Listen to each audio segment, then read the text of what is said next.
Members, we have formed a quorum and it's time to get started. And I call to order the meeting of the second meeting of this Bills Committee. First item on the agenda, meeting with deputations and the administration. Please invite the officials and the deputations to come into the chamber. The list of officials and deputations have been provided to members from the administration with Mr. Andy Chan, Under Secretary for Constitutional and Main Affairs, Ms. Cherry Young, Principal Assistant Secretary for Constitutional and Mainland Affairs, Mr. Ryan Chu, Principal Assistant Secretary for Constitutional and Mainland Affairs, Mr. Mok Mong Chan, Assistant Secretary, Mr. Raphael Yu, Senior Administrative Officer, Home Affairs Department, Ms. Carmen Ken, Principal Liaison Officer, Home Affairs Department, Mr. Wong Seaman, Chief Electoral Officer, REO, Mr. Raymond Wang, Principal Electoral Officer, REO, Mr. Sham Nam Nung, Deputy Chief Electoral Officer, REO, and Mr. Emma Wong, Senior Assistant Law Draftsman, acting from DOJ, Mr. Gary Lee, Government Counsel, Department of Justice. Deputations, you may wish to tune into the channel of your choice. Channel 0 is Floor, Channel 1, Cantonese, Channel 2 English, and Channel 3 Putonghua. I'll invite the deputations to speak, and each deputation is given 3 minutes. Please note that when your time is up, the buzzer would sound to remind you that your speaking time is up. And you may wish to submit your written submissions to the Secretariat after the meeting if you haven't done so before the meeting. May I remind all those deputations that their views and submissions are not protected by the Legislative Council Powers and Privileges Ordinance. And your speech is also not covered by the ordinance. Deputations and those attending the meeting in the public area, please note the security measures in the notes to members of public attending meetings of the council in the public area or attending meetings in this legislative complex building. A copy has been tabled on for the deputation's reference, and if you need one, you can also get a copy from our security staff. And then may I now invite the first deputation to speak, Mr. Wu Pak Lun from Dynamic Island. Thank you, Chairman. This is Bills Committee on Electoral Legislation Miscellaneous Amendment. There are 9 amendments. I want to speak on some possible further amendments. There will be some amendments relating to the voter registration and the appeal mechanism. We agree that the relevant offences should be amended, but there are some other more deep-rooted questions. For example, how can you make sure that someone has provided false information in relation to the address? You know that for rural elections, there's no need to choose or provide any residential proof, address proof. Or some of them may have resided in another country, in an overseas country.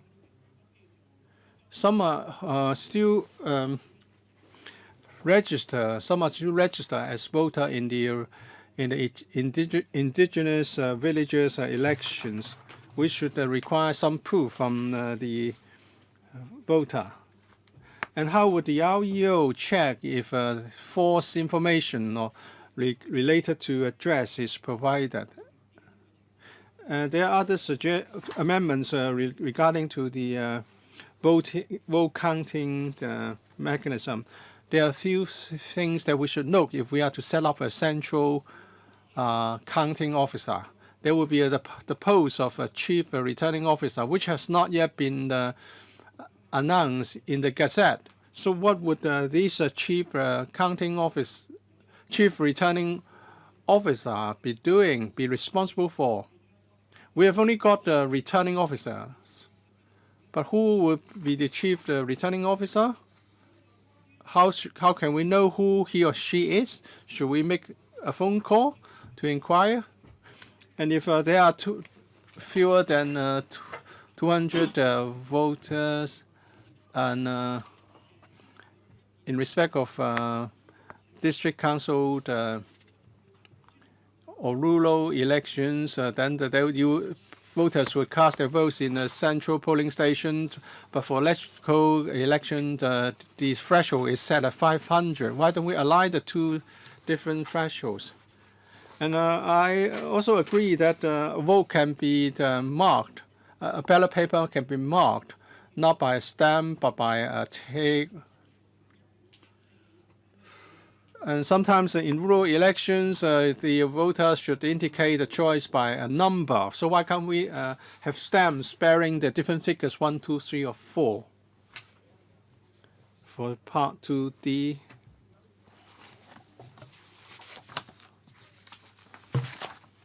The returning officer should submit the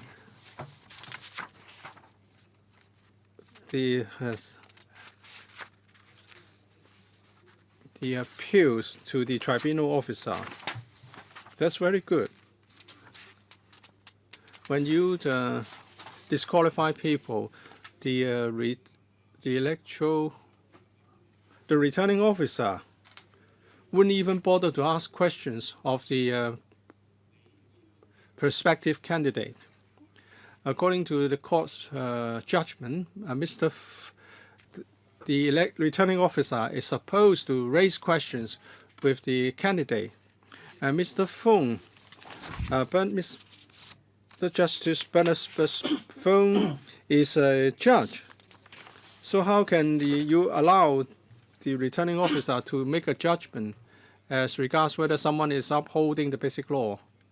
So it's just like asking an officer to judge whether a couple is in a loving relationship.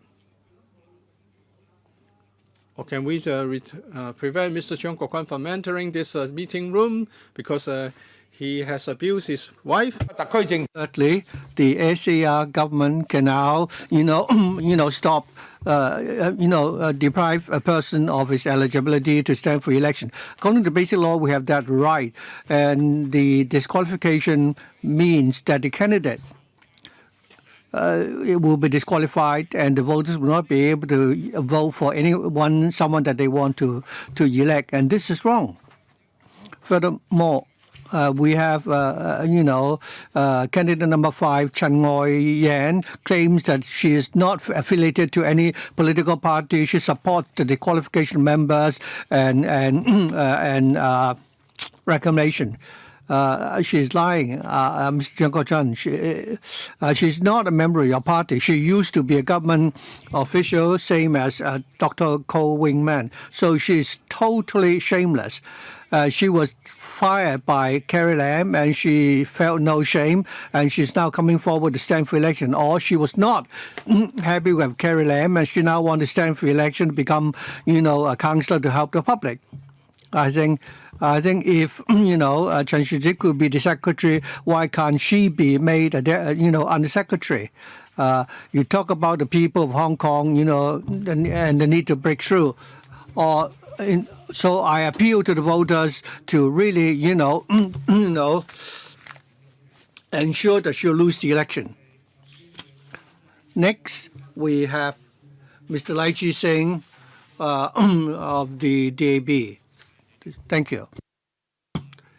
For the Miscellaneous Amendment Bill, the DAB has the following proposals. First of all, in the second part regarding the paper, that is improving the processing of claims and objection cases. Given that there are possible abuses, we agreed that the appellant should provide sufficient information, and B, the appellant should attend the relevant hearings, and that we should bring in measures to improve the system in respect of claims and objections.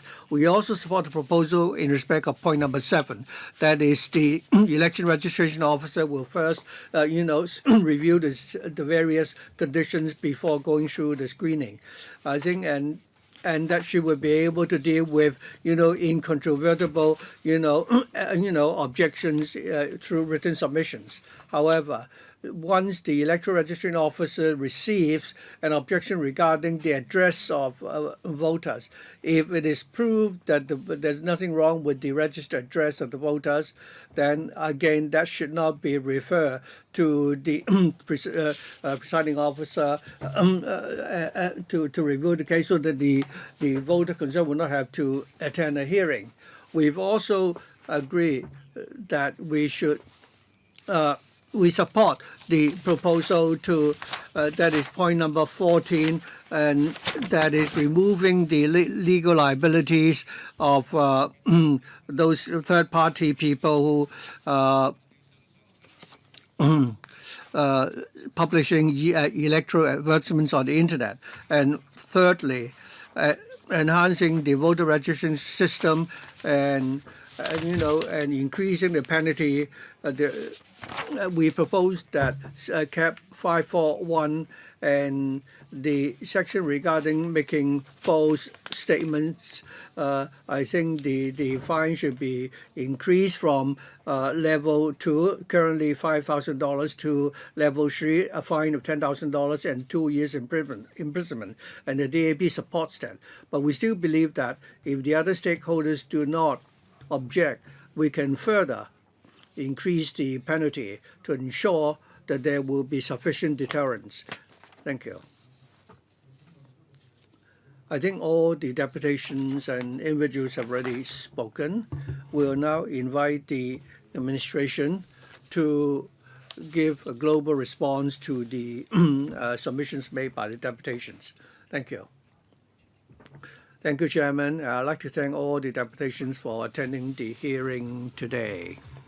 And I'll make a global response. First of all, I'd like to thank you for your support to our proposals, especially the part regarding the increase in penalties in respect of voter registrations.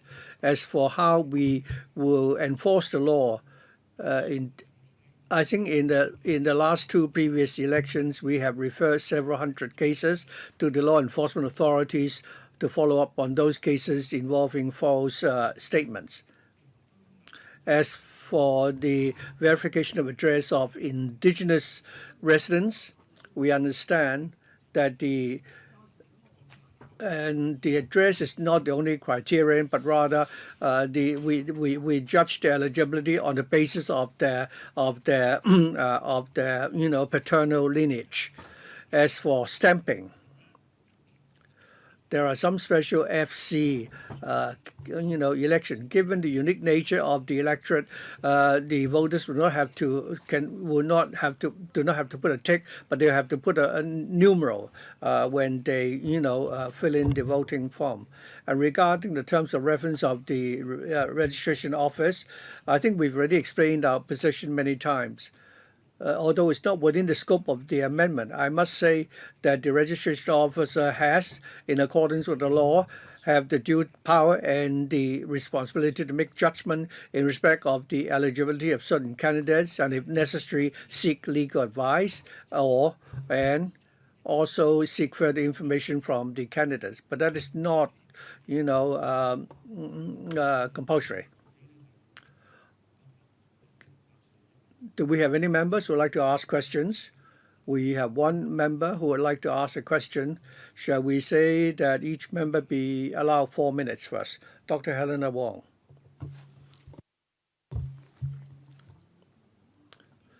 I think the administration has not answered the question raised by Dynamic Island. And that is the chief registration, the role of the chief registration officer. Could you answer that question? Could Mr. Wong from the Electoral Office answer that question? Well, reference is made to the role of the chief registration officer. Now, in an election, let's say in the case of the electoral election, we have a central polling station, and the chief registration officer will be appointed and will be stationed at the central, polling station to ensure that order is maintained at the central polling station, and he would ensure that the vote counting procedure and the announcement of the election results are carried out properly. So under the electoral legislation, there is no requirement for the appointment of the chief registration officer to be gazetted. Namely, his duties are mainly administrative in nature. And all along, we have never made, published any gazette in respect of this post. I hope, Mr. Wong, you're satisfied with that answer. I would like to now follow up on the question relating to the fact that the registration officer can screen out the candidates and to confirm their eligibility. Now, the registration officer normally plays the returning officer only plays an executive role, but in screening the candidates, he is making also a political decision or ruling. So I wonder whether or not this Bills Committee can deal with this issue. I think the government should really review the role of the returning officer. That is, instead of performing executive functions, he is also making a political decision, and there must be a clear legal basis for him to do that. It's not just whether he has the authority to do that. When he makes a political decision or ruling, what is the basis on which he makes that decision or ruling? Especially when a returning officer rules that whether a candidate is eligible and considering his political position, whether or not to decide whether or not the candidate generally supports the basic law, whether the candidate is genuine or not, or if the candidate's political position has changed, do you believe that are you satisfied that he has actually changed his position? I think there are subjective judgment involved here. While the law gives him such an authority, but how does he make that judgment when a subjective, judgment is involved? I think this is the major flaw in the entire electoral system. Although the Undersecretary said that the candidate can seek legal advice, the return officer can seek the advice of the Secretary of the Legal Department. Mr. Leung Kwok Hong asked whether you should respect the candidate and give him a chance to actually, explain, in respect of your ruling. And if you think that you should give him the chance to explain whether or not he has changed his position, or whether he is genuine in his belief. If we evade this issue, then in future elections, the public will still be querying as to whether or not, the screening out of certain candidates is unfair. Dr. Wong, I think your question is not really relevant to the bill that we are now scrutinizing at the moment. Chairman, I have to also respond. This is a public hearing. A deputation has raised this point. But still, the Bills Committee is here to discuss what is within the scope of this amendment bill. I understand your position, Chairman. I have also expressed my opinion, and I've also responded to a point raised by Mr. Leung Kwok Hong. I hope the government will follow up on that. And the Constitutional Affairs panel, I've also proposed this agenda item, and I hope Chairman yourself will arrange for a time for this item to be discussed. Do we have any further questions from members? If not, then I'd like to thank the government for their response. And if the government can also give us further written response if there are any. And with that, I think we can now end our hearing, and we will now ask the deputations to leave the chamber, and the Bills Committee will now continue with the scrutiny of the bill.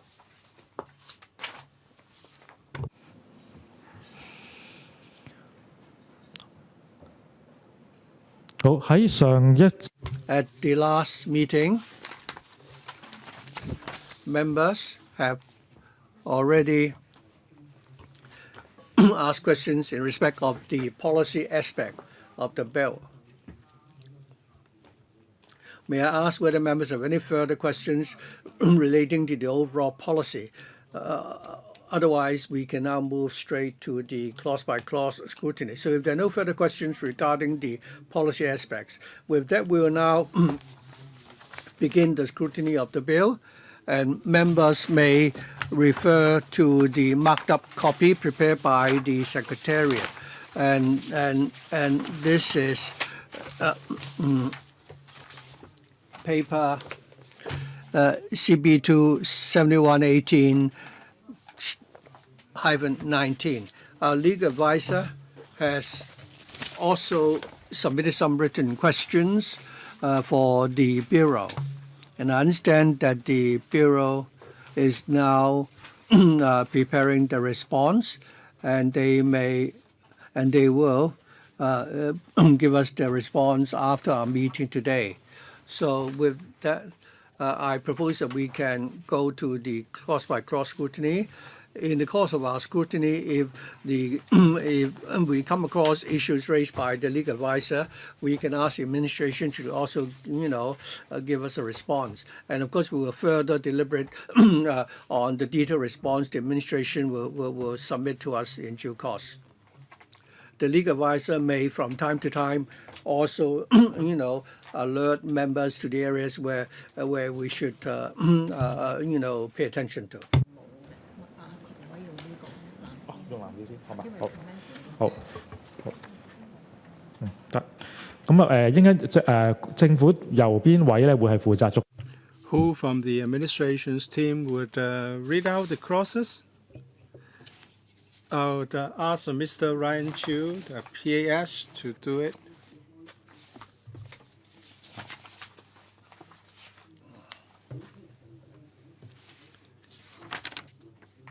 Well, because the long title and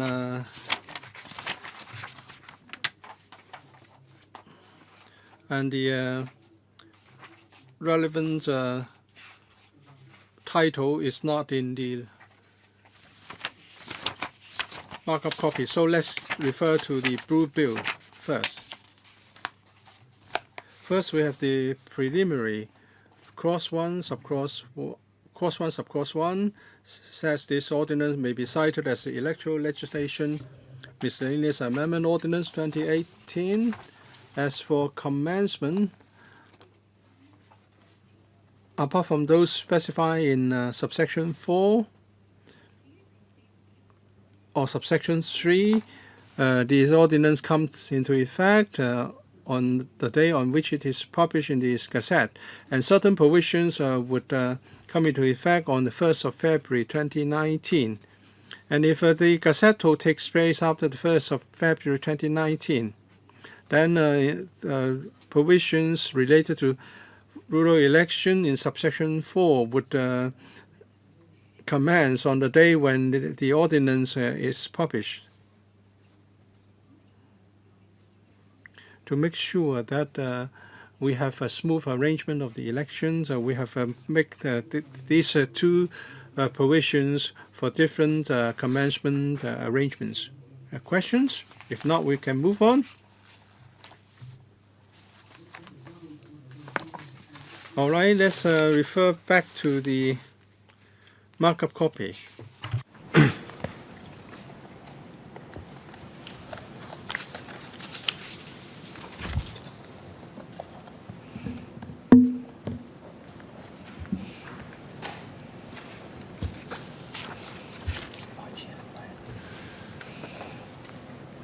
係主席，唔該晒或者我哋而家開始，我哋 Chairman, page 1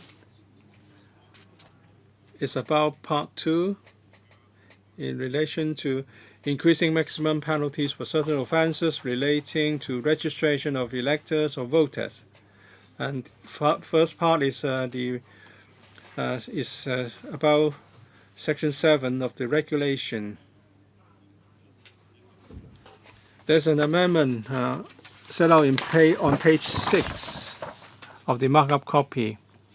In the principal legislation, there are certain maximum penalties provided in the ordinance, and the present is level 2 and imprisonment not exceeding 6 months. Since we want to increase the maximum penalties, which will be set out in the subsidiary legislation, there's a need to make a corresponding consequential amendment in the bill, and that is the new penalties will be level 3 and imprisonment not exceeding 2 years. Questions? You can move on. PAS. Second, it's about Electoral Affairs Commission registration of electors, etc. regulation. It's a CAP 541 sublet A. It's also related to offences and penalties. And in the subsection 1, in respect of offences, in application for registration or the amendments to the certain particulars, if there's a material inaccuracy or knowingly something is omitted from the application response or reply, it's an offense. The maximum penalties are at present level 2 fine and imprisonment for 6 months. And this bill would increase the penalties to level 3 fine and imprisonment for 2 years. Questions? No? Next one. Let's now move on to page 10 of the markup copy. It's a consequential amendment to the to CAP 541 sublet B. And likewise, in respect of application or reply related to the registration, the penalties will increase from level 2 and imprisonment for 6 months to level 3 and imprisonment for 2 years. Please continue. Page 11 of the markup copy now is about Regulation 2 of Section 2. Any person who directly or indirectly conspire or incites or compels another person to make a false statement, he commits an offense, and the penalties will be aligned with those for the other offenses that we just talked about. That is increasing from level 2 and imprisonment for 6 months to level 3 and imprisonment for 2 years. Questions? No? Let's continue. Another consequential amendment to bracket 7 of the regulation. If a corporate body or a director or manager or any person concerned in the management of the corporate body is convicted of, or if a corporate body is guilty of an offense, then the director, manager, etc. would also be committing the same offense. Also commits the offense. That is the same offense, and the penalties will be the same. All right. Page 14 of the markup copy. Voter registration for rural election representative elections is CAP 541 sublet K. Again, it's about making the false or misleading statement. The penalty is increased from level 2 and imprisonment for 6 months to level 3 and imprisonment for 2 years. Please continue. We move on to page 16. And this amendment is about the improvement to the appeal mechanism. First of all, it's about electoral ordinance of CAP 543.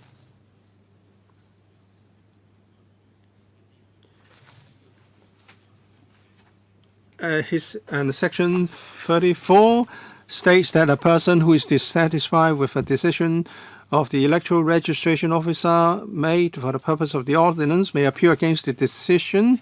And we have added a new subsection here, and that is a revising officer may determine an appeal without hearing on the basis of written submissions only.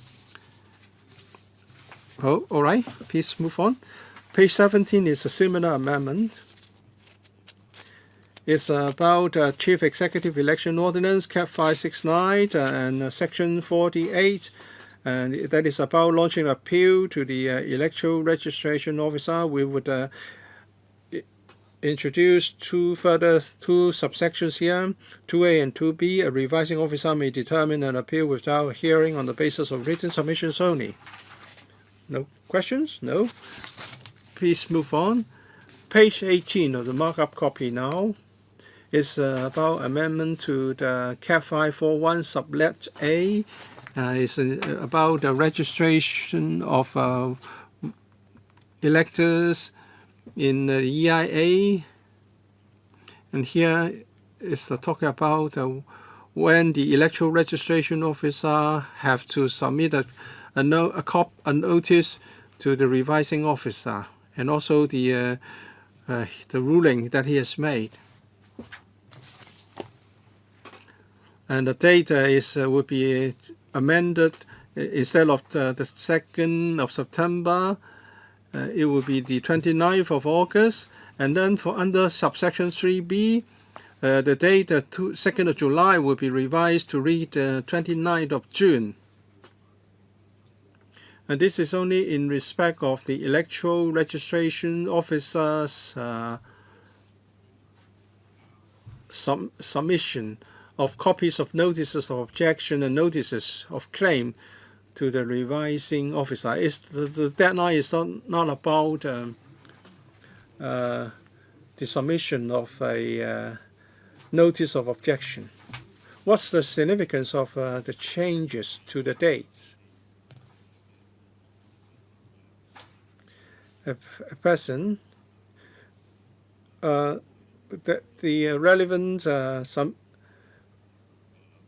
decision will be based on something in writing. So we want to suppress the time frame so that the revising officer has more time to deal with the representations made in writing. All right. We are going to introduce a new subsection 4 and for section 16. The electoral registration officer, when delivering to the revising officer a copy of a notice of objection, the ERO must inform the revising officer whether one or more of the conditions specified in another subsection are met. Because if those conditions are met, the revising officer can make a ruling without hearing, determine the objection without a ruling, that is. And also on page 19, we have another amendment setting out the so-called conditions that we'll talk about. Under subsection 6, for the purposes of subsection 4, the conditions are A, the notice of objection does not state any ground on which the objection is made. B, the notice of objection does not state a ground on which the objection is made that concerns the eligibility of a registered person.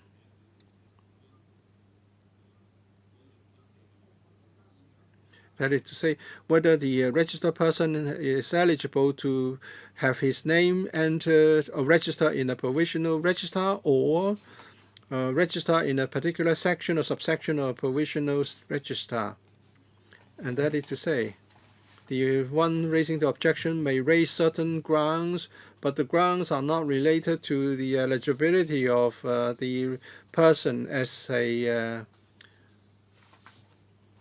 voter, as an elector. Then the revising officer can make a ruling and determine the objection without a hearing. Please continue. C. If the subject matter of the objection involves only a clerical error made in compiling or printing a provisional register. So for clerical errors,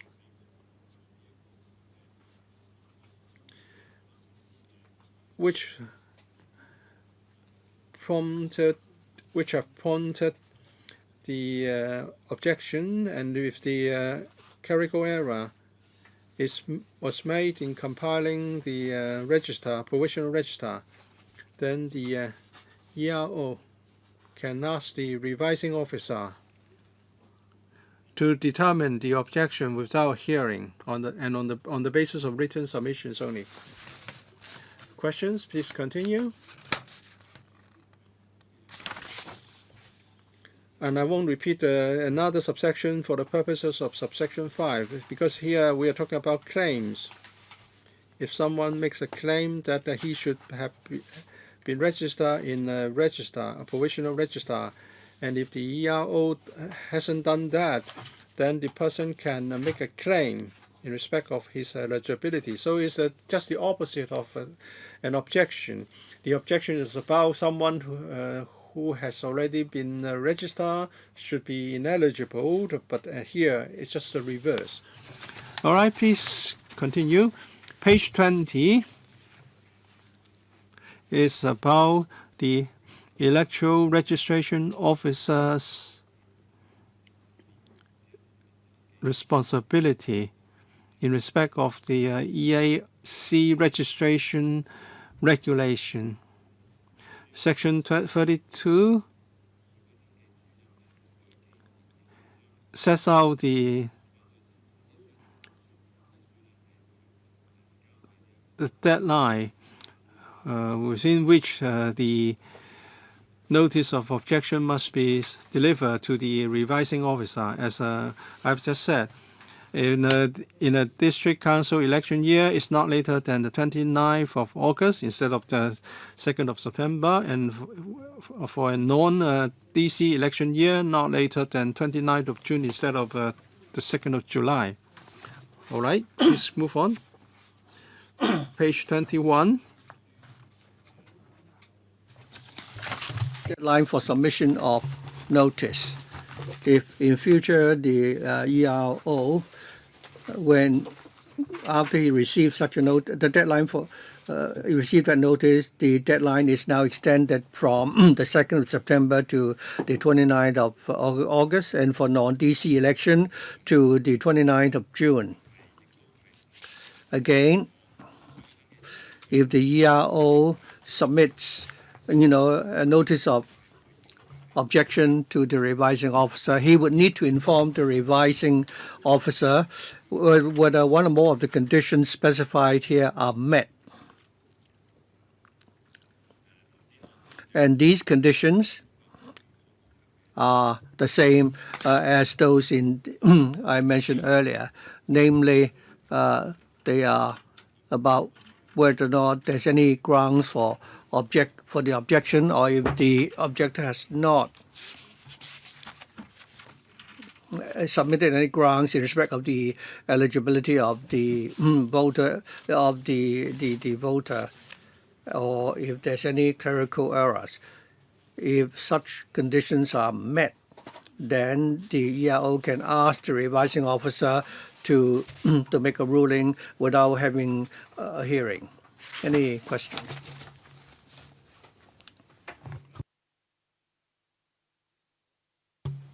Also, I'd like to mention here, I'm sorry, could you please pause? I think I have a question in relation to this subsection. We have a question. Would you like to supplement on this point?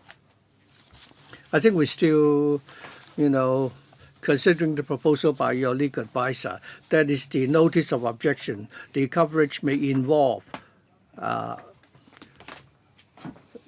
cases where we do not propose to deal with in writing. Because the notice would cover the electoral FC election and the election committee subsector election. Another area that is covered is the temporary provisional register for the election committee election. We are now considering whether we need to make a technical amendment to also clarify this point. Thank you. Please carry on. We may now move on to page 24, which is about registration of electors appeals regulation, Cap 542. The major amendment here is in respect of the interpretation of terms like gale warning, working days, and so on, because such references are not just in respect of any particular provision in this bill. They may appear on more than one occasion, and that's why we've put it under section 1 of namely the interpretation section. Carry on. Page 27.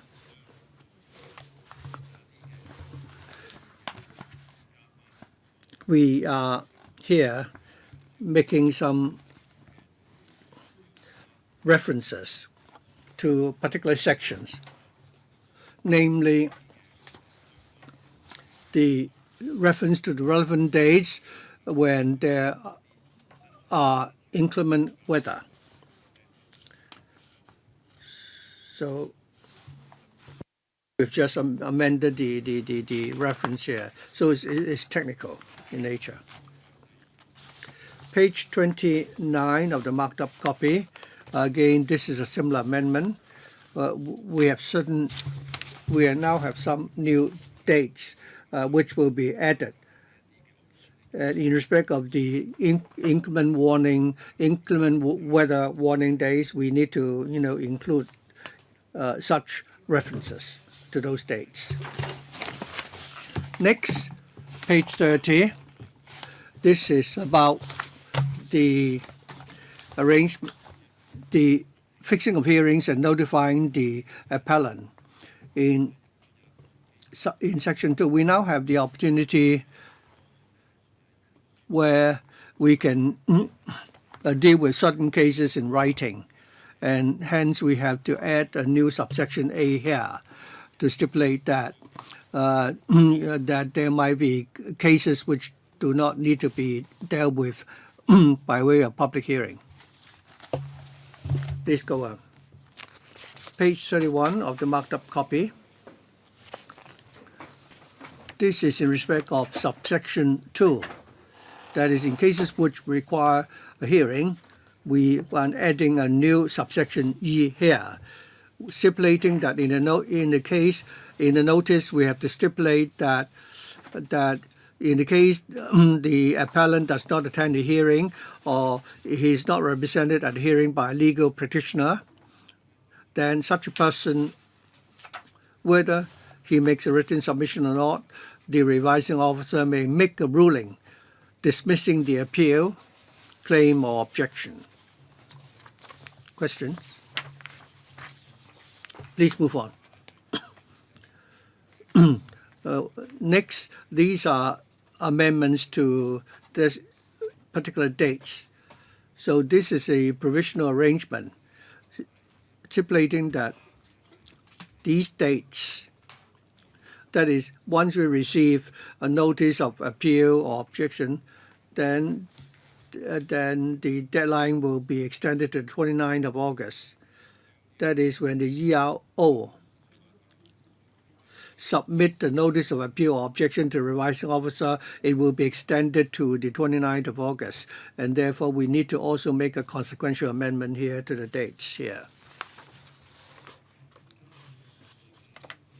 I think we're now up to page 31 of the marked up copy. Thank you. Please move on. There are also amendments to other dates on the same page. They're also in respect of the notice of claim or objection to be submitted to the revising officer, and the dates are amended accordingly. All right. Page 32 now. Again, we are amending the dates to the 29th of August in respect of the DC election year, and the 29th of June for non-DC election year. Questions? No? Next, page 34. Here we are amending the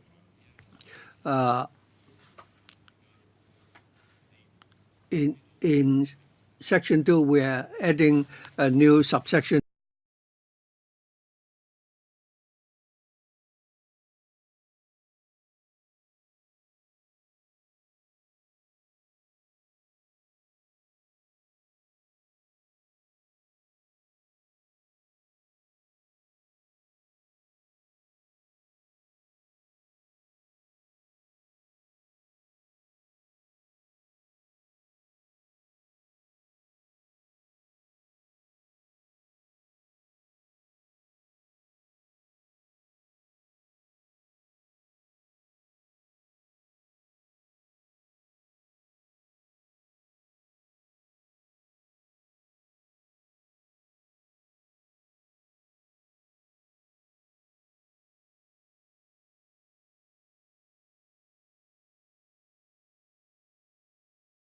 hearing the appellant, the person can choose to submit the appeal, claim, or objection in writing.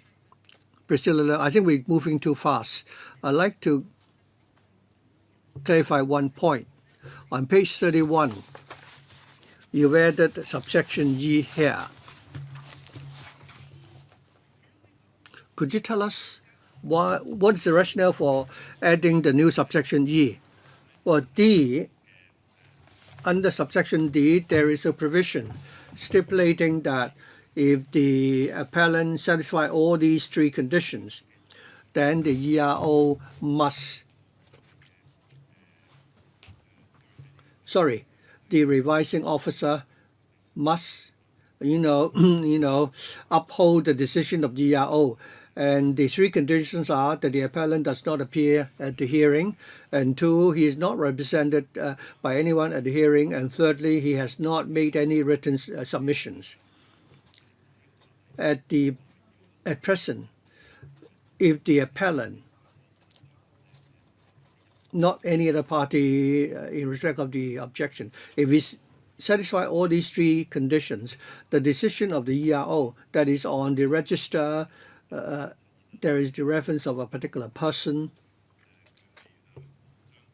but his name is not, included on that register, and his decision is still valid. But here we are adding a new provision, and it is our proposal. That is, if the appellant does not appear at the hearing and is not represented at the hearing, so whether or not he has made a written submission, the revising officer may still make use this as a ground to overturn his, claim. So if he does not, namely, he does not, if he does not appear at the hearing, if he's not legally represented, then the presiding officer can dismiss that appeal. Whereas under the, you would need to satisfy these, he would need to satisfy all these three conditions. That is, he's absent at the hearing, he's not represented, and he's not making any submissions. 梁議員仲有冇問題？ Do you have any further questions, Ms. Liu? Never mind, you can move on for the time being. I still haven't thought this out yet. But you may carry on meanwhile, Mr. Chenamban. Now, for the ERO and the returning officer, if the information and the he provide, is it compulsory for him to submit such information to the revising officer, or is it that the ERO doesn't need to provide supplementary information so long as the appellant doesn't appear at the hearing? Then it would tantamount to his not having a case at all, or does the ERO have a role here?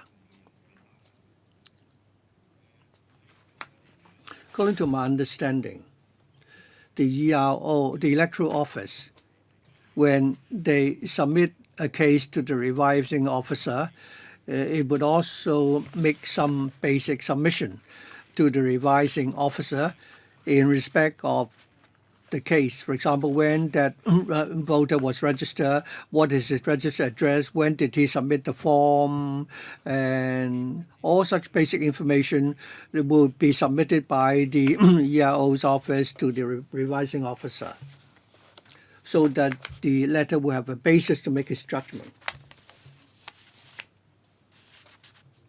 Any other questions?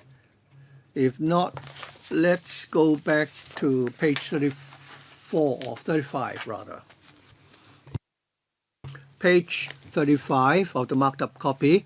This is subsection 2A. Revising officer to determine certain claims or objections based on written submissions. And this is when the revising officer receives the notice of objection or claim from the ERO, and if the ERO is satisfied that certain conditions are met, then he can ask the revising officer to make a determination without having a hearing. And here, for this particular subsection also says that under such circumstances, the revising officer must send by post a notice by the 29th of June in effect of a district council election year, or the 29th of August, for a non-district council election year to the appellant. That is, should there be such cases, the revising officer still would have to send such notices to the appellant or the objector, so that they would be informed that the case is being handled by way of in writing. 係需要講明咧審裁。 And it will state that the revising officer would not hold a hearing in determining the claim or objection,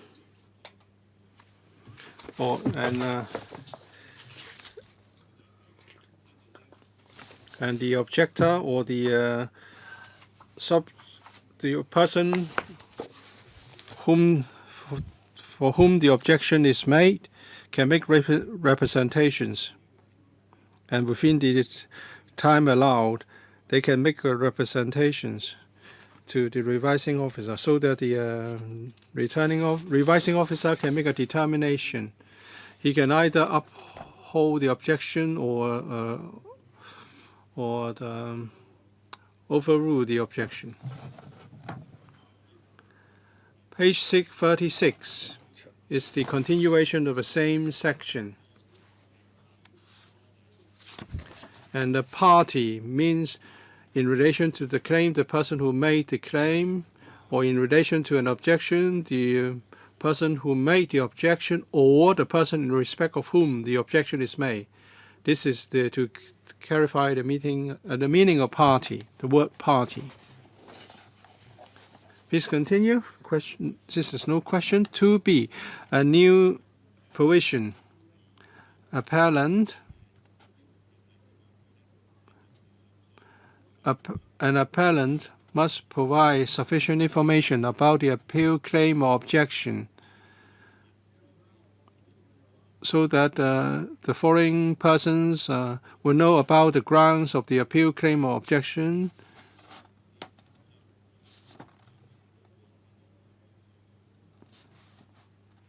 This is a requirement imposed on the appellant to provide information to the relevant persons of the grounds of appeal or claim or objection. And the information must be provided A, in the notice of appeal, notice of claim, or notice of objection as appropriate, or B, if a hearing is held for the appeal, claim, or objection in the representations referred to above, and if the claim or objection is determined without hearing, then in the written submission representations refer to another subsection. Please move on. Section 3 is to be amended here.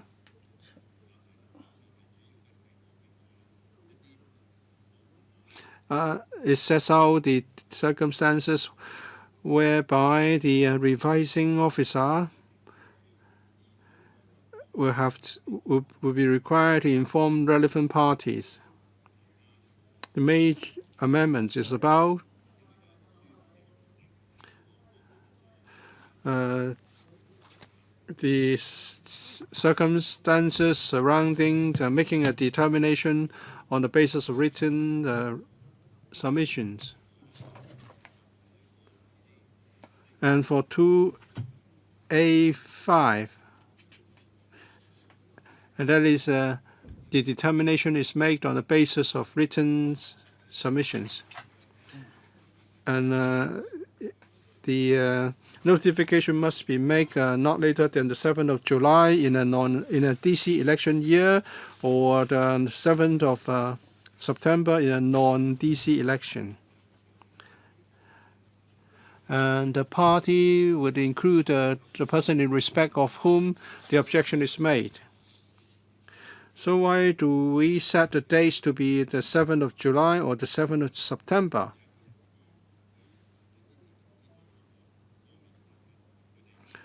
Because after the notification is sent to the party, there is a chance for review. So we need to set a deadline.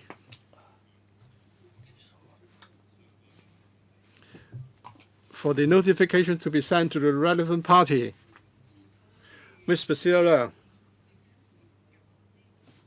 I want to know why you have chosen these 2 days. Are they arbitrary dates? Or is there any other reason?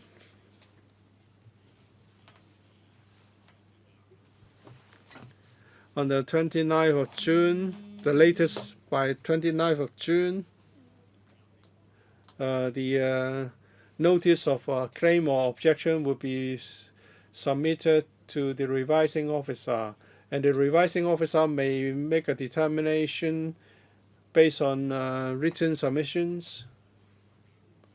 We'll talk to the judiciary about the sufficiency of time allowed for the revising officer.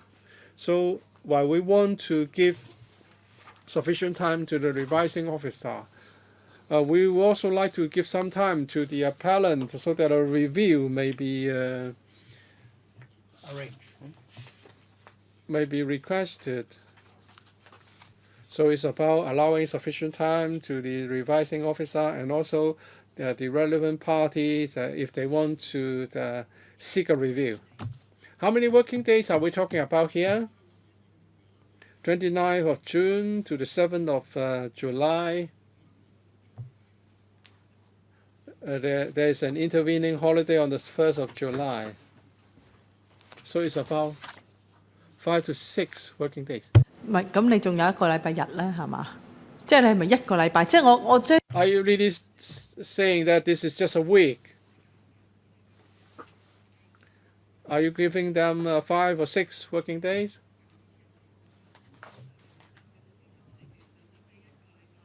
Can you just say 1 week, or more or less 1 week? Not more or less, 1 week.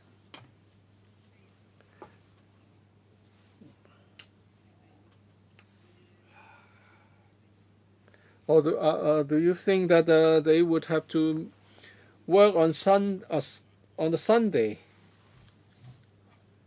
On the 29th of June to the 2nd of July, we have 7th of July, there are 5 working days, roughly speaking, 5 working days. I think Ms. Leung is asking whether you should specify the number of working days allowed. Yes, it's important to know how many working days are available. Well, this point has been considered. The law, but the arrangement all along is that on the 11th July, we have to complete everything, including the determination of the objection of claim and the review, if there's any. The deadline of July 11th is a fixed one. And we also have to allow time for the final register to be compiled. So all the reviews and appeals must be handled before the 11th of July. So we allow 4 days. We set the deadline 4 days before the 11th of July, because we don't want to have too long a period in the interim. All right, so it's more or less 5 working days, and there's no public holiday after the notice is sent to the revising officer, and the revising officer can make a determination in writing. And there's no rule on when or on when he can work or cannot work. All right. If there's no further question, we can move on. Page 38.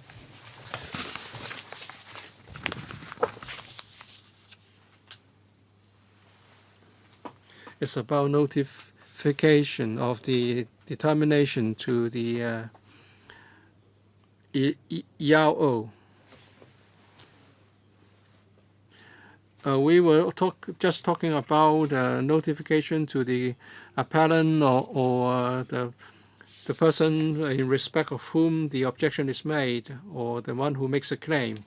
And now this is about the ERO, Electoral Registration Officer. In the case of a review, in respect of a determination made on the basis of written documents,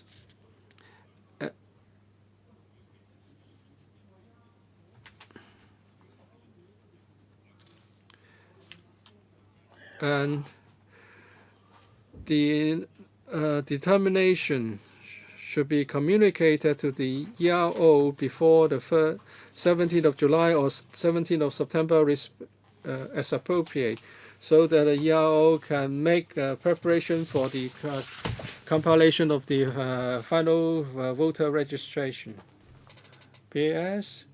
In the letter sent to you by our legal advisor,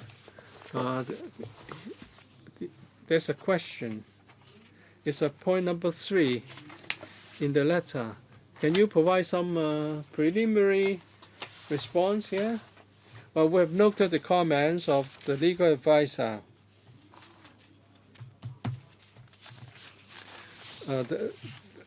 There's already the provision to require giving the notice of the result of a review of a ruling to the ERO if there's a review. The result of the review must be communicated to the ERO, because the ERO has a statutory role to play in respect of the electoral register. The legal advisor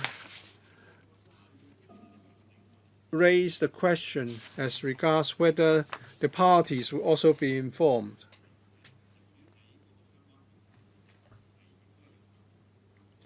As the procedure is determined by the revising officer.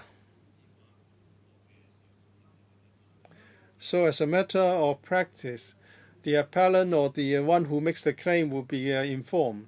Then this will continue in the future. Thank you. Members, any further questions in this regard? No, please, if not, please move on. We can now move on to page 39 of the markup copy, or 40, page 40. It's about section 2, capital A, bracket 5.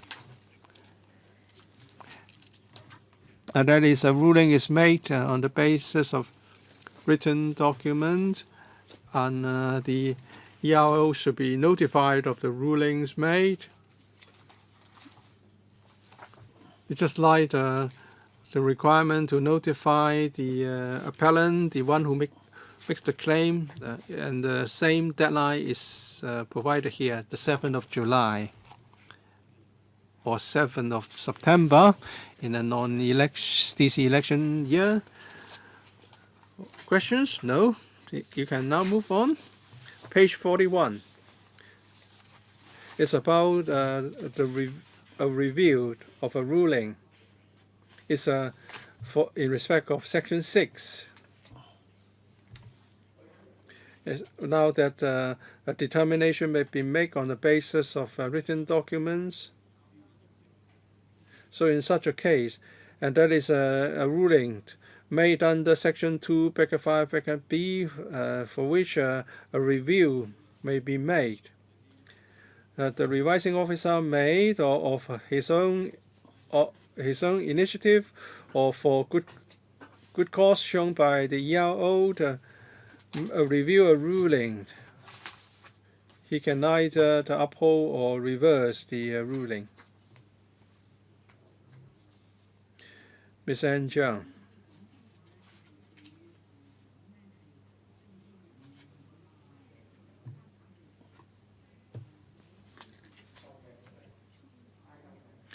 When you talk about good cause shown by the appellant or the person in respect of whom the objection is made, and also in 5.2b, there are also good grounds. So can you tell us more about what you mean by good? Sufficient information is required when the appellant or the one who makes the claim submits an appeal. It's about information, so that the parties to the hearing can know the grounds for the claim or objection. It's about sufficient information.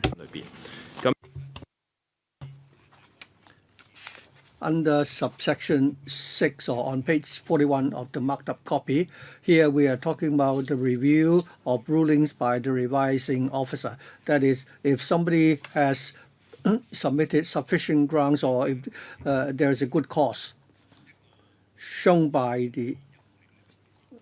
So there must be a good cause here, namely that he has to satisfy the presiding officer, the revising officer. Because the revising officer has really made a judgment, and if he has already confirmed the decision of the ERO or overturned the decision of the ERO, then this is followed by a review.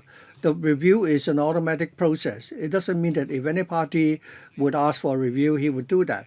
The revising officer would have to consider whether there are sufficient ground or good cause for the review.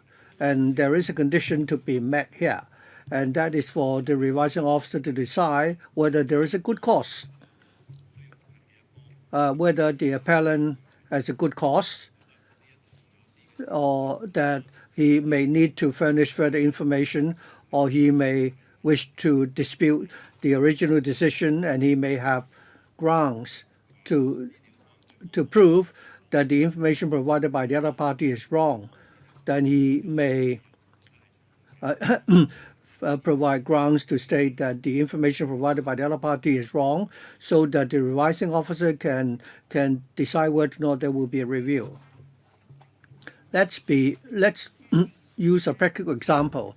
In the past, many objectors claim that you have, people with different surnames, in the same household. But we all know that there are so many subdivided flats nowadays, and even in some of the middle-class residential estates, there are subdivided units as well.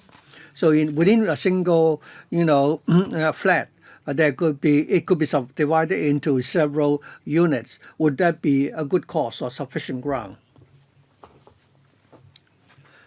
By sufficient ground, I think this is in respect of the review or the decision made in the review. If in the course of the hearing, the appellant claims that the unit concerned is a subdivided unit and people with different surnames live in the same premises, and therefore this could be a case of the rigging of the voter's address. After the revising officer have studied such information and is satisfied that the person indeed is living in the said premises, and in that case, if the objector could furnish concrete evidence to prove otherwise, I mean, that would depend on the situation at the time to see whether the objector could come up with more, concrete, grounds. If a decision is made in respect of the review, and if a decision is made, if there is a request for a review, then the appellant must provide fresh and further information before the revising officer would review his own earlier decision. If we go back to 2B on page 36, the appellant must provide sufficient information. If in a single premises you have people of different surnames living there, would that be a good ground? Well, a good ground could be simple. Let's say if the person said that the objector said that it's not possible for this voter to live in the premises because the building was already demolished the month before. In that case, so long he can simply state that simple fact, and that would already constitute, sufficient ground. But if he claims that he thinks that such a person, I haven't seen him in the last 3 years, if he simply said that, would that be sufficient ground? In the end, it will be for the revising officer to decide. But sufficient ground, does that mean that if I haven't seen him in the last 3 years, would that be a sufficient ground? Well, at least the appellant has to prove that he lived next door to this person and he would be able to pass by his door every day. I can see that his mailbox is filled with, uncollected letters and so on. So these are what we mean by, sufficient information. But you cannot say categorically whether that would really, constitute sufficient ground. In some cases, a simple explanation may suffice. In other cases, more information, more detail may be required. Again, that would be up to the revising officer to make a final decision. Well, I think the Permanent Secretary is very right. What I want to say is that why are we amending this legislation? It's because sometimes people would, for no reason at all, lodge come up with a list of names and then submit an appeal, and the person who is the subject of the appeal will have to attend hearings and to take leave from the employer, and then the appellant would disappear and we can't find him. So this is why we're asking for the amendment to the ordinance. Since we are now amending the ordinance, I think there are certain things that we need to be clear. You say if the whole building is demolished already, of course that is an obvious, fact. If you say the letters are jammed with uncollected letters, it happens in the case of my envelope, my mailbox as well. Would you say that is sufficient ground? I don't think so. Well, for some people who frequently live in the mainland, they seldom stays in Hong Kong, but because of that, you can deprive my right as a voter. Right? So the examples that you're giving here, in some instances, I think you really need to give us good examples so that as legislators we can be clear. Otherwise, you can't say that in the end you leave everything to the decision of the revising officer. The fact that you're revising the amending ordinance means that you have to define what is sufficient grounds. You're leaving so much leeway for the revising officer here. I think perhaps you could be clearer, in certain areas. Madam Secretary, I'm just making a point here. You may take that into consideration. Don't leave so much leeway or discretion for the revising officer, and then subsequently people will say that the revising officer has more say than the government. You are amending the legislation. We're here to scrutinize your bill. We are not your enemies. We are partners. And that's why I'm telling you that there is an anomaly here. I think we should make things clear, because everything we say here, our deliberations are recorded verbatim. Why don't you go back and think about this more thoroughly and give us another paper, so that when the court deals with such scenarios, the court will know what is our legislative intent here. Madam Secretary, we understand your concern, Dr. Chang. If I may provide some information for your reference. Whether or not the ground is sufficient, it doesn't mean that we don't have an objective criteria to determine that. Whether certain information is adequate or not, there are different levels involved here. Now, if the objection is based on a subjective speculation, obviously that would not be a sufficient ground. On the other hand, if a claim is based on objective facts, which is based even on written documents, that would be a lot clearer. In each case is unique. If we attempt to cover all possible scenarios, it would be difficult. And that's why in the bill here, we are not changing the wording of a good cause. So as for the amendment here, we're saying that the person lodging the objection cannot just make an arbitrary claim and say, for example, I haven't seen that person for so long. He must come up with objective information. For example, if there's people of different surnames living in the same flat, but if we know about how the flat is subdivided, we are satisfied that that different people of different surnames are living there, then that would be sufficient ground. So you cannot legally clearly define what is, good cause. It's not that we don't have. So we're laying down the criteria here. We're not relying on subjective speculation. So I think this description is not a bad one. I think we've been adopting this for a long time. Chairman, normally, when we enact a new piece of regulation or amending a piece of legislation, there are certain things that we have to be clear. That is, the intention behind the amendment should be recorded. Our legislative intention should be clearly recorded, because when the court makes a decision, they have to base a decision on precedents. Before there is a precedent, then the intention of the members of the council would be a good reference.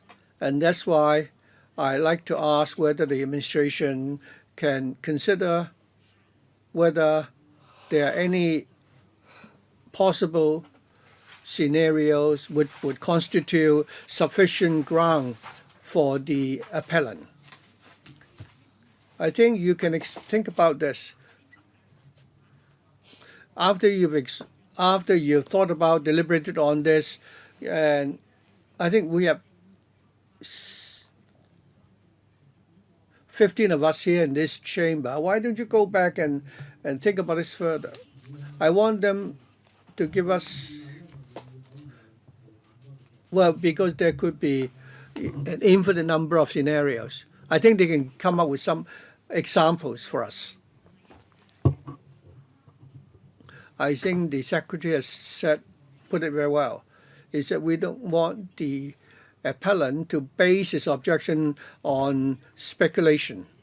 And that's why we would require him to come up with sufficient grounds and reasons for his objection. Since there is the word sufficient, we have to define what is sufficient. Otherwise, it will end up as speculation, right? If you cannot determine whether it's sufficient. If, let's say I can say that I see that the light is never switched on in his room, therefore I don't think he lives here. I don't think that would be a sufficient ground. I'm just, doing this, for your benefit. As an electoral member, I have to bring this anomaly up. So if you ask a person to take leave and attend a hearing and so on, that would be, a lot of hassle for that person if he were asked to attend a hearing. So actually, discouraging people to become voters. On the one hand, we want people to register as voters. On the other hand, you're coming up with all these measures which are deterring them from doing so. Regarding the word sufficient ground, perhaps you can give us a detailed and more detailed explanation after the meeting. Of course, you cannot exhaust all the possible scenarios, but I think the Undersecretary's explanation, perhaps you can, put it in writing for Dr. Chang's consideration. Why don't you think about it? Don't leave so much leeway for the revising officer. We're here to enact a piece of legislation. It's up to us to fill the vacuum. If you don't fill the vacuum, you leave it to the court, and after the court has done that, and you're not, and the outcome does not tally with the original intention of this council, I think you have the right to fill the vacuum or the gap. 資料嚟嘅啫嘛，係咪？ And they can certainly make reference to the information that we have put on record here. Thank you, Chairman. Thank you, Ms. Jiang. We'll try to make some elaborations and offer some examples. But the examples will certainly not be exhaustive, and it will certainly not be something binding on the court. We'll just talk about the policy considerations behind the amendments and also the expression of concerns from members. Well, reasonable cost is not something new here. It's in the regulation all the time. So, Undersecretary, please take on board the suggestions and consider the proposals. All right, if there's no further question, may I invite the PAS to continue? Nothing on page 1, page 43. And there's another additional head of grounds for review, and that is in respect of determination made on the basis of written documents. Next, we have to deal with CAP 569 subleg B. We have a certain interpretation of gale warning, inclement weather warning day, rainstorm warning, and working day to be put in Section 2. These terms are referred to in different provisions. So it's put under the section on interpretation. Next, page 46, section 2A. The terms such as working day, etc., in this section will be deleted and put in section 2.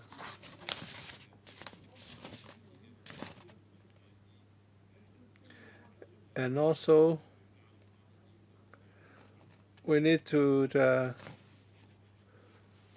include these terms to the list of sections referred to in other provisions. The assistant legal advisor has made an observation about an error in the references. We would consider making another amendment to rectify it. Now we can move on to page 48. Nothing special here. And then page 49, the reference to the sections of the inclement weather warning days and other similar terms. And page 50, fixing of hearing and notifying appellant thereof. So on top of hearings, there will be also determinations made on the basis of written submissions only. So we need to incorporate a new subsection 1 capital A, and also under the after subsection D, we need to add subsection E. That is in the case of a notice sent to appellant, it states that the appellant, if the appellant does not appear at the hearing and is not represented by a legal practitioner, the revising officer may make a ruling dismissing the appeal, etc., whether the appellant has made representations. And next, when the returning officer submits a copy of notice of claim or to the revising officer, the deadline is advanced from the 2nd of September to the 29th of August. We need to amend the relevant paragraphs here. We need to amend the days. So the 29th of August will replace the 2nd of October, then 30th of August, or the 29th of June would replace 2nd of July. And next is also about section 3. We have a new 6A in respect of a situation where the appellant does not appear at a hearing and he is not represented by a legal practitioner. The revising officer may dismiss the appeal, whether he has made any representations in writing. And then there's a new section 3 capital A.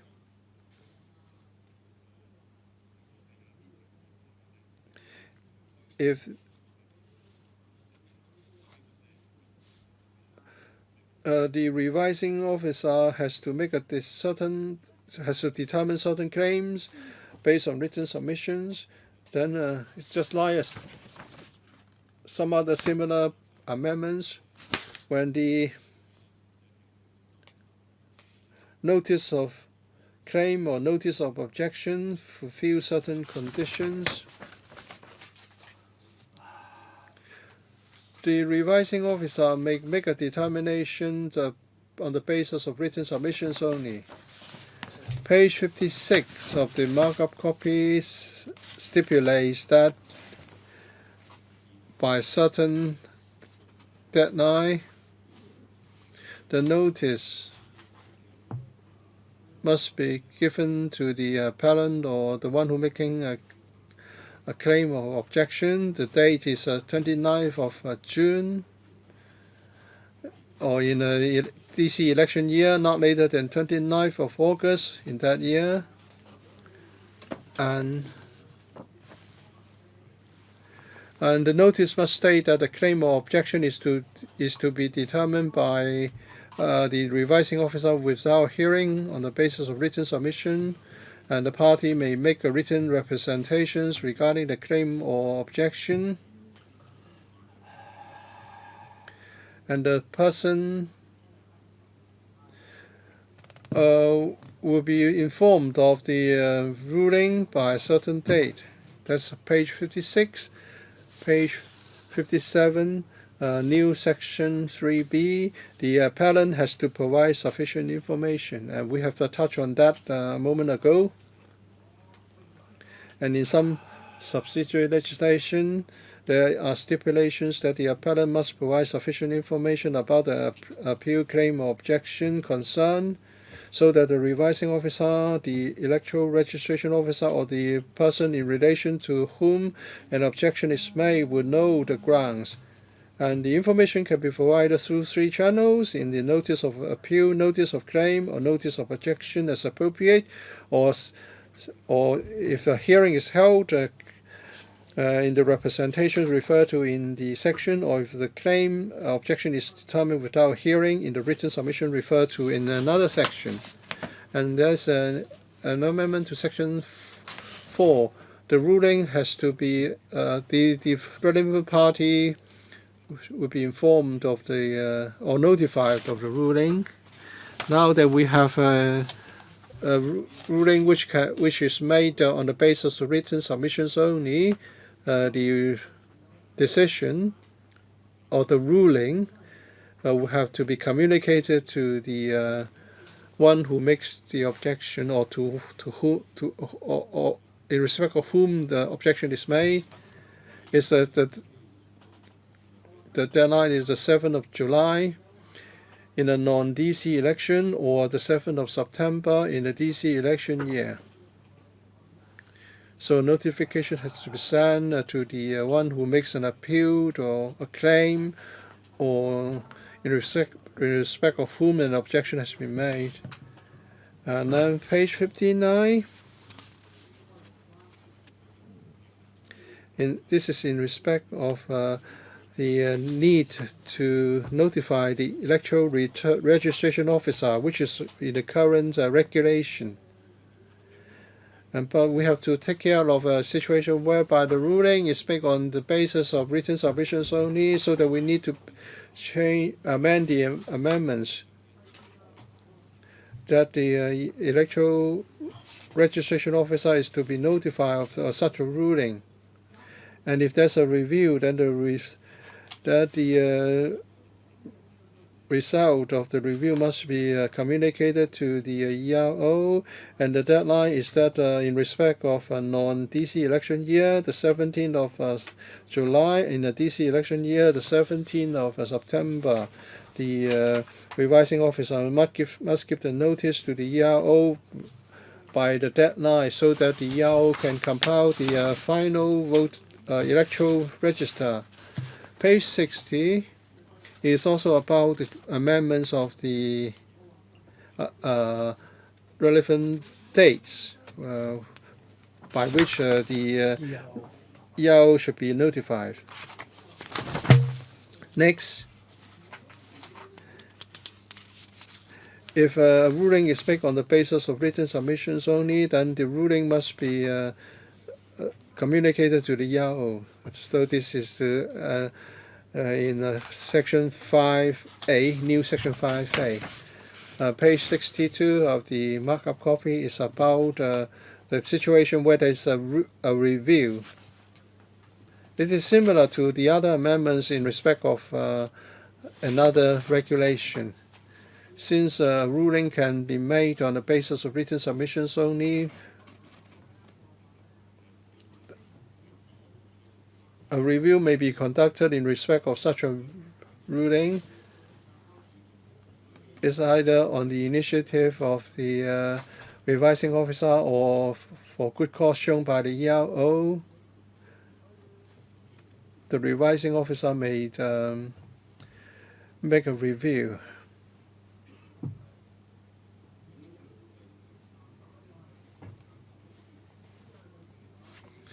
63, a new subsection 2 capital A is also about the deadline. It's the 7th of July in a non-DC council election year, or the 7th of September in the DC election year, so that the ERO will have sufficient time to prepare the final electoral register.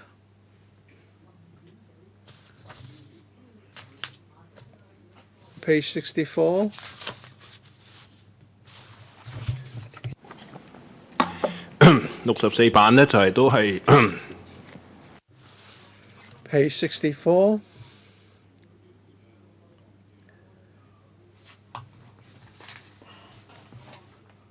Is a new reference to rulings made on the basis of written submissions only. As page 65 is in respect of register of voters in rural representative elections. It's CAB 576 sublet A. Section 2 we have a new subsection 3 capital A. Is a similar amendment here. In a notice of hearing sent to an appellant, it will be stated that if the appellant does not appear at the hearing, or the appellant is not represented at the hearing by a legal practitioner, the revising officer may make a ruling dismissing the claim, whether or not the appellant has made representations in writing. And that's another new section, section 2 capital A, on page 76.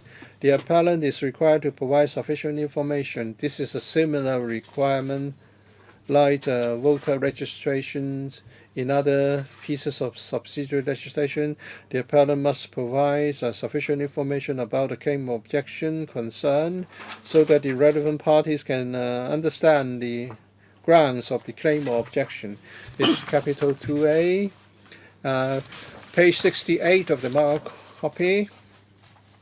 In an appeal, if the appellant doesn't appear at the hearing, or he is not represented at the hearing, then whether or not he has made any representations in writing, the revising officer may make a ruling dismissing the claim or objection. Page 69 of the marked up copy. This is in respect of the, well, we have a scenario where a ruling is made, and that is in the absence of the appellant during the hearing, and he's not legally represented. So whether or not he has made a submission, the revising officer may overturn that objection or claim. And this is so we have to make reference to section 3 and put this into subsection 4. This is the revising officers having to notify parties of the outcome of the appeal. Page 70, again, the same. Since we now have the scenario where the appellant does not appear in the hearing and he doesn't make any submission, then under subsection 7, we've added the reference to or bracket 3. I think our legal advisor in his questions also raised a question in respect of Part 3. Part 3, the second point. That is the revising officer making a ruling on the basis of written submission without a hearing. The legal advisor asks, under what circumstances will there be a decision or ruling made on the basis of written submission? At the moment,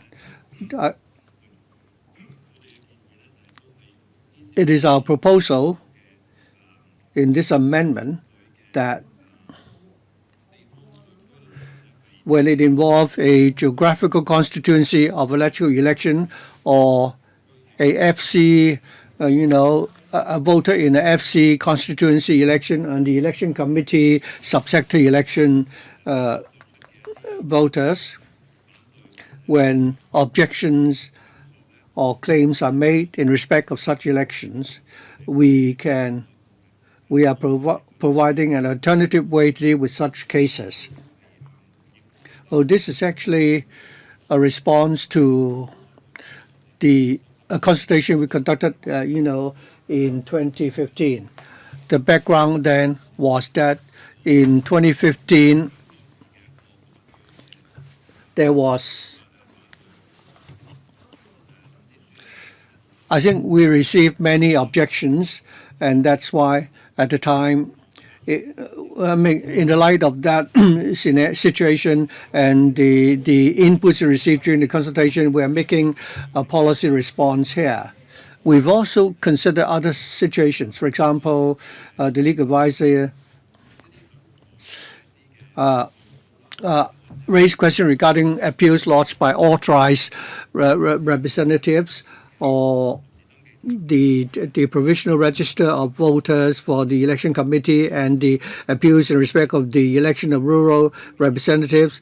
And the question was whether or not we should allow for a ruling to be made on the basis of written submissions. Since all those scenarios are dealt with separately from the appeals mechanism and the dates are different, and the issues to be addressed may not be the same. And therefore, we believe that I think previously for authorized representatives, for example, we've never had a case involving them. And that's why we don't think we need to have a ruling made on the basis of written submission for those cases. For the election of rural representatives, again, there had been objections lodged before and claims as well. But since the nature of that election involves very often the eligibility or the status of those representatives, whether or not they are indigenous residents, and therefore those cases have to be done by way of a hearing. So it will not be very helpful for us to deal with those cases by way of written submission. And that's why for the rural representative elections, we have not introduced this mechanism. I think that's all for part 3. And I think we can now move on to part 4, amendments to elections relating to persons other than candidates and election expenses, agents incurring election expenses for published election advertisements on the Internet. Permanent Secretary.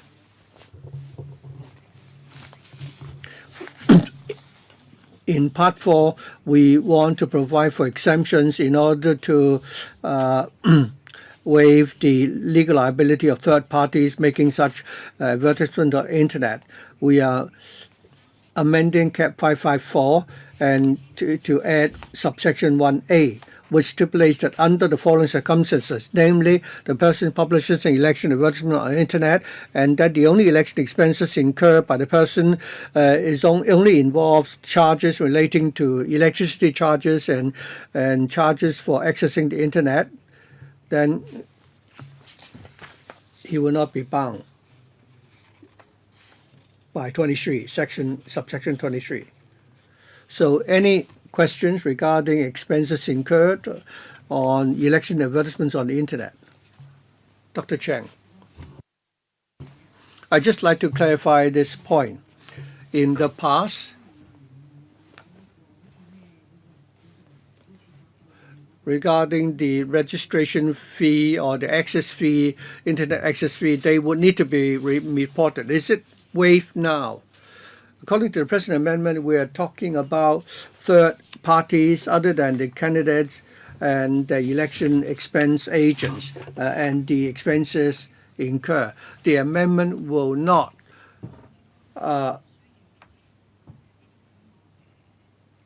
require the candidates and the election expense agents having to make such a declaration. that is all right if I were to, for example, if I'm not a candidate and I'm not the election agent manager, then I can make such advertisements on the internet. Yes, so long as the expenses involved are only electricity charges and internet access fees. Mr. Paul Chair. I think I have also raised this issue earlier regarding the amendment. Who will bear the onus of proof here? Of course, you are now waiving the party's concern, but there are two necessary conditions that must be met. Firstly, that the expenses incurred are only in relation to, well, let's say if the person were to disseminate the information and the only expenses incurred are the electricity charges and the internet access fees, or either one of the two. If the person, let's say, well, whether other than the charges that he has to pay, but there would be fee charges that he has to pay anyway to maintain a social platform. Where do you draw the line? Is it only in respect of that advertisement and during the election period, or is it that he has to declare how much he has to spend in order to maintain these internet accounts, and how do we separate that from, for example, the advertising expenses? I think the purpose of the present amendment are only in respect of the electricity charges and the internet access fees. If other charges are involved, they would not be exempted by way of this bill. I think the purpose of the bill is to allay people's concern here. But does it really do that? Because you've now drawn the line. That's and only charges in relation to electricity tariff and internet access fees are waived. But these expenses could be paid anyway by the person concerned. So I think, should we really deal with this carefully, or have you really addressed all of our concern, or are there still some remaining doubts? Thank you. I think this issue arises because during the public consultation we heard many views. Now the social media now is widely adopted and it's now part of people's everyday lives. When people disseminate information on the internet during the election period, would that be illegal? For example, when someone expressed their opinion regarding the candidates, sometimes it's very difficult to judge whether or not the message sent on the internet or giving a thumbs up means that I am supporting a particular candidate. If this already becomes part of our everyday life and the expenses incurred are negligible, and that's why we want the public, when they use the social media, they can have the confidence that they will not inadvertently, break the law. So that when people disseminate information on the internet, even if it incur election expenses, if such expenses are only confined to electricity charges and internet access fees, then there will not be any criminal liability. On the other hand, if someone were to use more media and not confined to internet charges and so on, then I would say I agree with you that the person would need to be careful, because so this is, well, we don't want people to conduct a large-scale election advertisements on the internet. Our intention, well, I think sometimes on the internet we cannot differentiate whether it's an advertisement or not, and that's why we decided that we will waive such advertisements if the expenses involved are only expenses for electricity charges and internet access fees. But if it goes beyond that, then the present amendment will not provide for any exemption. Thank you for that clarification. I just want to know where is your cutoff line? Now, does it mean that the expenses are in relation to the message being sent at that particular moment or period of time? Or do you start counting when the election period begins or what? So I just need to clarify this point. If I want to find out whether this particular behavior or act is being exempted, I would like to know when do you start the count that when someone disseminate an advertisement on the internet regarding the dissemination of advertisements, if the expenses incurred are only in respect of electricity charges and internet access fees, it will not be an illegal act as defined in Section 23. But any large organization, they would publish an ad at that particular moment. If you only stipulate that it's based on isolated units, if somebody send out several million messages, then they will only incur the electricity charges and the access fee at that moment. Will there be a cumulative effect here, or would you count each and every internet advertisement, one by one? I think you might need to further clarify the terminology here. Otherwise, I wouldn't know whether the party can have a defense saying that even if I do it in an organized manner to send out these advertisements, it will only count as one. 因為咧，我哋4點會要準時。We have to hand over the venue to the next meeting punctually at 4:30, so maybe a brief response will suffice. If there are outstanding issues, we will deal with them in the next meeting. Chairman, let me try to understand the issues. We're talking about daily life. If you use the surface 60 times or 100 times, you count the number of times. But it's questionable whether it's just just incurring electricity charges if you send messages to tens of thousands of accounts. The next meeting will be held on the 3rd of October. December. The 3rd of December. December.